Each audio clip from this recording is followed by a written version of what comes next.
Καλησπέρα παιδιά, εγώ Megas67 και είναι πολύ σύντομο βίντεο. Θα σας πω ότι επέστρεψα, εγώ ήμουν πάντα, αλλά επέστρεψα με το λόγο ότι θα ξανακάνω βίντεο στο YouTube. Με την έννοια ότι θα ξανακάνω βίντεο στο YouTube. Είχα φύγει για λίγο καιρό για το λόγο ότι απλά είχε χαλάσει το πρόγραμμα που έκανα το record, το Badgam, και γι' αυτό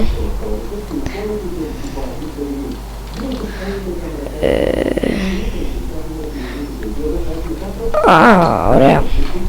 Να πω έτσι.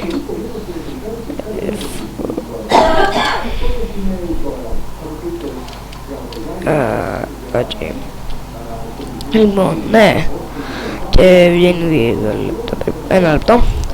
Και ναι, αυτό ήθελα να πω μόνο ότι επέστρεψα στο κανάλι. Δηλαδή θα ξαναρχίσω να κάνω βίντεο στο YouTube επιτέλους. Και αυτά, γεια σας!